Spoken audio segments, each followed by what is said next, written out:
Trust your self, you think you know more than you actually think. Yes definitely, अगर आप खुद पे विश्वास रखेंगे तो आप ये जानेंगे कि जितना आप अपने आप को समझते हैं उससे ज़्यादा आप खुद को बेहतर जानने लगेंगे। हमारे साथ सागर थे, क्या कहेंगे उन्हें? सागर से मैं ये कहना चाहूँगा कि इस समय ये ना सोचेंगे कि सिचुएशन इनकी है। ऐसे बहुत से लोग हैं जिनके साथ ये सिचुएशंस आ रही है। राइट। और ये बाहर कहीं से नहीं आ रही, ये अंदर से डेवलप हो रही है। बिल्कुल। तो सबसे पहले मैं उनसे ये कहना चाहूँगा कि एक बार बैठें, कंटेम्पलेट करें। सुबह जैसे मैंने अभी पहले भी एडवाइस किया था, क्योंकि सुबह का टाइम बहुत अच्छा होता है। एक पेपर ले लें जी, उसके ऊपर 2 कॉलम बना लें। एक जगह पे लिखें वो जो चाहते हैं, जो वो करना चाहते हैं, उसको एक जगह पे नोट डाउन करें। और सेकंड कॉलम में लिखें कि क्या चैलेंजेस हैं उनको करने में। ओके। जो चैलेंजेस हैं बेसिकली वो उन्हीं के क्रिएट किए हुए चैलेंजेस हैं, और उनको हम कैसे दूर कर सकते हैं, इसके अंदर कुछ सजेशन हम उनको दे सकते हैं। जैसे कि बहुत थेरेपीज आजकल चल रही हैं जो हम सेल्फ हीलिंग में यूज करते हैं, जो वो खुद भी इस्तेमाल कर सकते हैं। या इमोशनल फ्रीडम की तरफ जा सकते हैं, क्योंकि इमोशनल ब्लॉकेजेस क्रिएट हो गई हैं। हाँ, तो क्या करें उसके लिए? उसके लिए वही सुबह उठ के जी। एक तो डीप ब्रीदिंग को अपनी लाइफ का पार्ट बना लें। राइट। नॉट कि डीप ब्रीदिंग करनी है इसलिए, बिकॉज डीप ब्रीदिंग से जो कंटेम्पलेशन बढ़ेगा उनसे उनको सोचने में हेल्प मिलेगी। राइट। सेकेंडली, नेट पे सर्फ करें या किसी साथ प्रैक्टिशनर को देखें, EFT का इस्तेमाल अपनी लाइफ में बढ़ाएं, क्योंकि वो ही एक ऐसी थेरेपी है जिसके अंदर आप इन ब्लॉकेजेस को बहुत स्मूथली दूर कर पाते हैं। हाँ। और साथ साथ सोचने की प्रवृत्ति जो इनकी है, हम जानेंगे आपसे कि EFT में कौन सी टेक्निक को ये या फिर बाकी जो लोग अपने ज़िंदगी में शामिल करें तो अपनी जो फ्रीडम अपनी इमोशन से वो ले सकते हैं जो ब्लॉकेजेस आ चुके हैं। लेकिन सागर, मैं आपसे ये ज़रूर कहना चाहूँगी, आपने सिचुएशंस को बहुत हावी कर लिया है खुद पर। थोड़ा सा सिचुएशन से उठकर अपने आप को फिर उनको देखने की और समझने की कोशिश करें। आप अपनी मदद खुद ही कर सकते हैं। इन सिचुएशंस को आप ही को टैकल और डील करना है। फैमिली का सपोर्ट सिस्टम इस तरह से बनाएं कि अगर आप बाहर जाके क्रिएटिव फील्ड में कुछ करना चाहते हैं तो फिर उनकी भी सपोर्ट होती रहे। और जिस तरह से फैमिली अगर आपको सपोर्ट करती है, उनसे खुलकर अपनी दिल की बात कीजिए। अगर आप सप्रेस करते रहेंगे अपनी फीलिंग्स को तो आप अपने करियर में ग्रोथ नहीं देख पाएंगे, because then you are divided yourself in 2 parts, और ऐसा नहीं हो सकता है। आप अपनी मदद खुद करें, ये बहुत इंपॉर्टेंट है। So just try and connect with yourself. Pratima है नोएडा से, बताइए प्रतिमा। जी प्रतिमा, क्या आपको हमारी आवाज आ रही है? मैं आप हेलो जी, गुड इवनिंग जी, नमस्कार, कहिए। हाँ जी, आपको मेरी आवाज आ रही है आपको? जी बिल्कुल। हाँ जी, मैं थोड़ा सा अपना व्यूज शेयर करना चाहती हूँ आपके साथ। ये करीबन 10 महीने पहले मेरा गॉल ब्लैडर का ऑपरेशन हुआ था। मेरी एज इस वक्त है 74। ओके।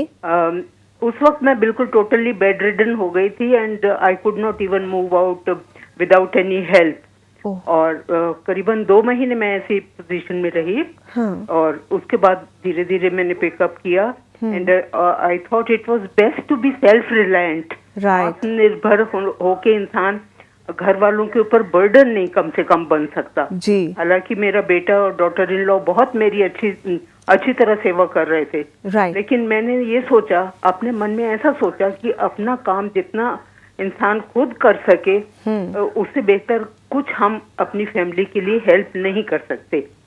मैंने धीरे धीरे अपना काम सब पिकअप करना शुरू किया। घर के काम में भी जो मेरे बस का काम था, जो मैं कर सकती थी, वो मैं करना शुरू किया और धीरे धीरे मैं अपना काम खुद करती हूँ। बहुत बढ़िया Pratima ji, thank you for calling and sharing your personal experience हमारे साथ। और बहुत से लोगों को इससे मोटिवेशन मिला होगा कि हम बाहर ढूंढते रहते हैं कि कोई हमारी मदद करेगा, लेकिन आप अपनी मदद खुद कर सकते हैं। हिम्मत और खुद पे विश्वास, पेशेंस एंड लव। जी हाँ, अगर ये आप में है तो फिर कहीं आपको किसी की मदद की जरूरत नहीं, आप अपनी हेल्प खुद कर सकते हैं। मनीष हैं ग्वालियर से हमारे साथ, बताइए मनीष जी, क्या आपको आवाज आ रही है? मनीष, क्या आप हमें सुन पा रहे हैं? शायद मनीष से हमारा नहीं है संपर्क। ज्योति हैं दिल्ली से, बताइए ज्योति। नमस्कार नवजोत जी नमस्कार, कहें। मेरा प्रॉब्लम ये है कि I am very bad in handling relationship. और मेरे रिलेशनशिप प्रोफेशनल क्या वो पर्सनल हो, तो मैं I am going through very bad patch in my personal life and my professional life. अभी मुझे बहुत डार्क सामने दिख रहा है, कोई लाइट नहीं दिख रही है। basically I want to know how to handle relationships in my life because I'm unable to do that. Might be they are responsible for the place I'm standing at present.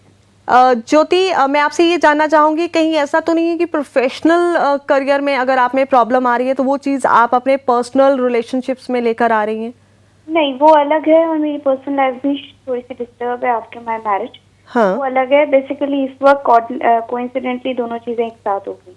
वो ज्यादा pressure develop कर रही है, but overall मैंने अपने आप को generalise जब किया, मैंने देखा बचपन से I am not very good in handling relationship, whether they were my friend. मुझे लोगों की नेगेटिविटी ज्यादा नजर आती है और वो मुझ पे हावी हो जाती है, जिससे मैं एक बैड नोट पे उनसे रिलेशन फिनिश कर लेती हूँ। का पॉजिटिव साइड मैं नहीं इतना अप्रिशिएट कर पाती, बहुत कम दिखता है मुझे पॉजिटिव साइड, और नेगेटिव साइड मुझे ज्यादा लोगों में दिखता है, उनकी वाइब्रेशन ज्यादा फील होती है और मैं उनके साथ कंटिन्यू नहीं करना चाहती हूँ और मैं डिस्कनेक्ट हो जाती हूँ, या कुछ एक एपिसोड इस तरह से हो जाते हैं, एक्सपीरियंसेस ऐसे हो जाते हैं कि I don't want to continue. I can understand Jyoti what you are passing through. It's very difficult. जब भी रिश्तों में कड़वाहट आती है तो फिर इंसान कहीं टूटने लगता है, खुद पर विश्वास खत्म होने लगता है। जैसा कि आपने कहा कि आपको कोई लाइट नजर नहीं आ रही, लाइट आप बाहर ढूंढने की कोशिश कर रही हैं, जबकि आपको अपने अंदर झांक कर देखना है।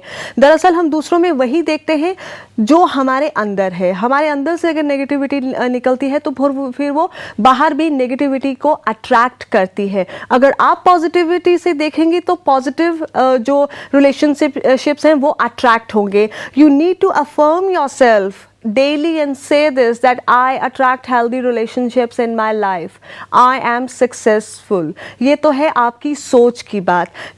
महेश जी आपको क्या एडवाइस करते हैं कि ज़िंदगी में आप अपने रिश्तों को कैसे बेटर करें और इस सिचुएशन से बाहर निकलें, ये हम जानेंगे एक छोटे से ब्रेक के बाद। आप हमारे साथ बने रहिए और आप सब भी, क्योंकि ये जानना और समझना बेहद ज़रूरी है कि हमें अपनी मदद खुद करनी है और इसका रास्ता क्या है।